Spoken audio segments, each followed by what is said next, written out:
Well. News dropped yesterday that Nike has finally decided to sue Bape. I was shocked when yesterday, while scrolling our comment section, I saw viewers stating that Nike is now suing Bape. I had been busy all day and didn't really get a chance to check out the news, but when I saw this, I had to get more info. I did a video a few months back on why, up until that point, Nike had never sued Bape. So when I saw this, I rushed home to get started on the video. But before we get into the news, don't forget to smash that like button for me. Liking and sharing the video is the best way to help us to continue to grow as a channel.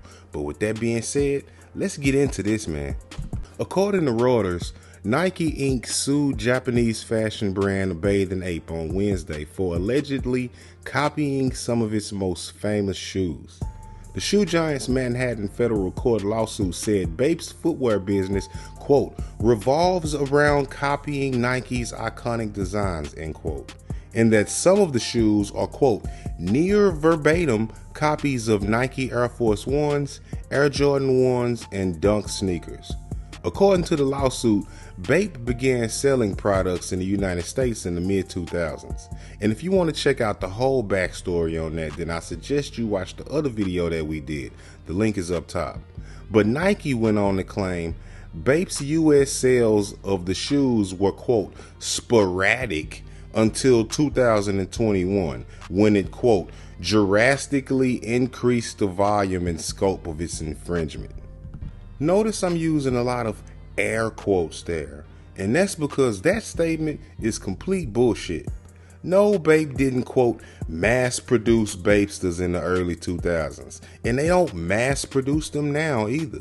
The sales model has basically remained the same since Bapesters were originally launched, but I'll continue on with what Nike claims.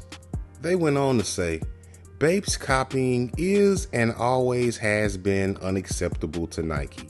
And because Bape's infringement has recently grown to become a significant danger to Nike's rights, Nike must act now. They also went on to say that Bape, quote, refused to stop the alleged violations when asked. I would really like to know at what point Nike so politely requested that Bape be so kind to stop infringing on their products. And what's this ask shit? Since when does Nike ask a brand to stop making shoes that they feel steps on their toes? There's been countless cases of them crucifying brands who are much smaller and had way less impact than Bape has. So the idea that they simply requested if Bape could knock it off is actually quite laughable. The lawsuit said that Bape's designs will cause confusion among potential customers. It cited secondary market sellers who were referring to Bape shoes as, quote, Air Force Ones or Dunks. And again, that's total bullshit. No one who has ever bought Bapesters has ever mistaken them for Nikes. They know that, we know that, so why even say it? All this crap about them thinking that consumers are dumbasses that don't know a pair of Bapesters from Air Force Ones is ridiculous. It's the same concept that's got all of this misinformation shit that you hear all over the news lately. We're all grown adults with functioning brains, and we're free to make decisions and come to conclusions on our own.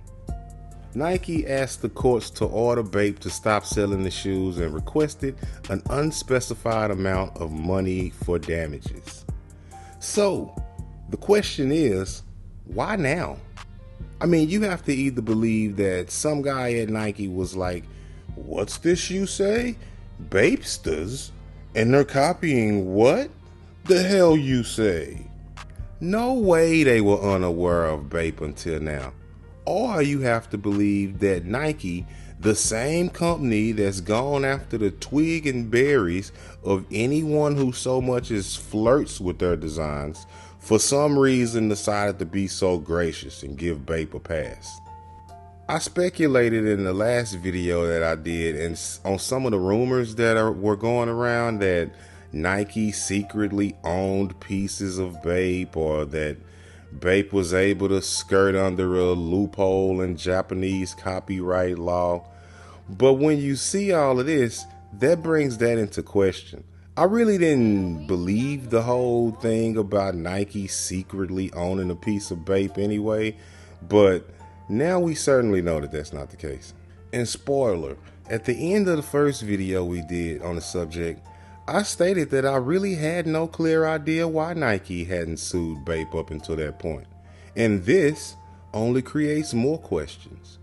The relationship or lack thereof between Nike and Bape has been a strange one ever since Inigo created Bapester way back when. And nothing has changed now.